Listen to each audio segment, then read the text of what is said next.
Our first edition of NE10 Now, the podcast here in 2025, 2026. We're talking men's soccer with Philipp Herrmann. He's the reigning Northeast 10 men's soccer player of the week. And as of the time we were recording this, you guys were just bumped up to the sixth ranked team in the country. So a really nice start for you guys. What's been key for SNHU to start the year? I think we had a pretty good preseason. Like we've grown pretty quick as a team. Like we had some seniors last year. We got pretty good new players in and just worked good together. Got good results the first two games. Not everything was perfect, but we got the results and we are quite happy with it. And that's where we want to keep working on.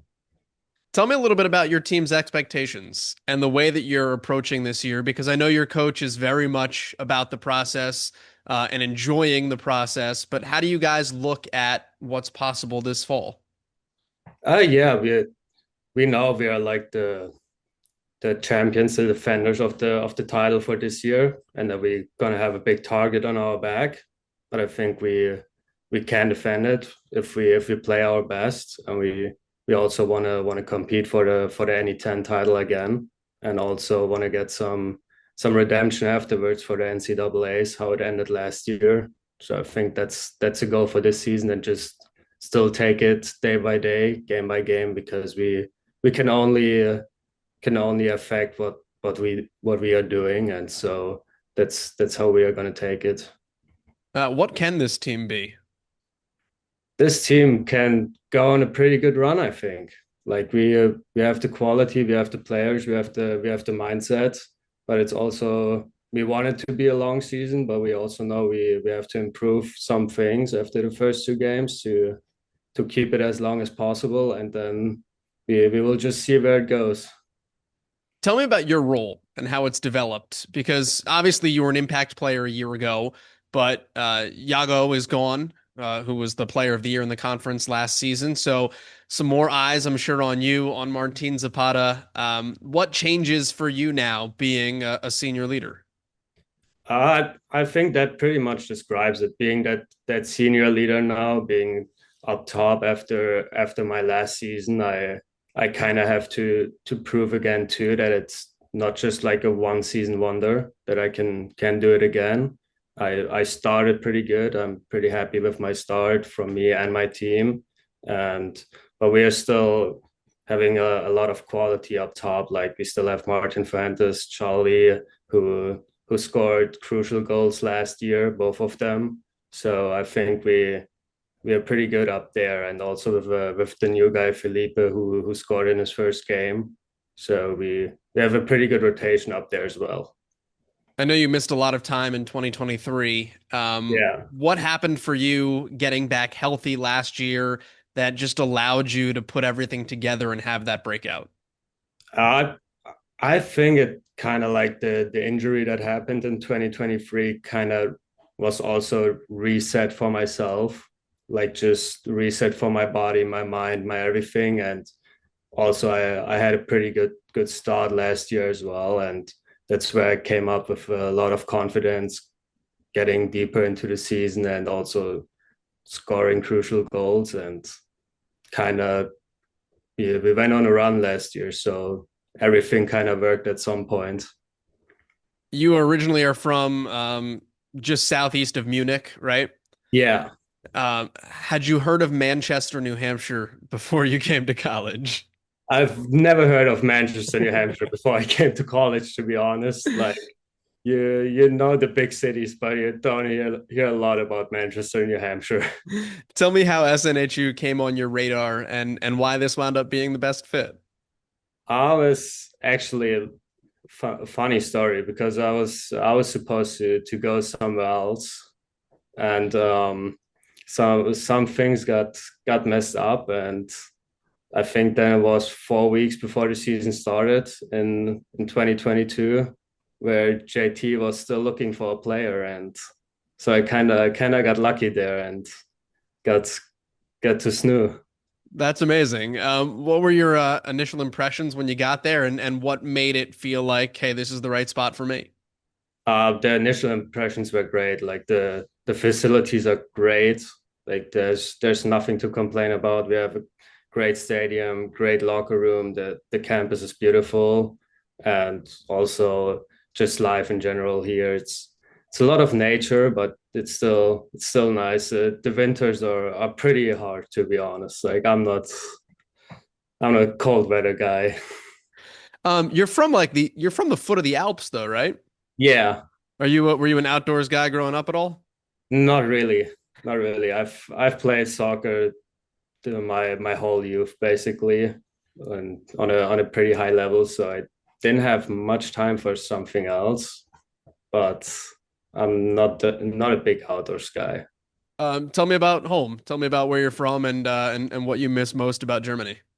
Like we're living around 40 minutes outside of Munich, and it's just like, yeah, family Munich food sometimes, German food, just also German people, all that.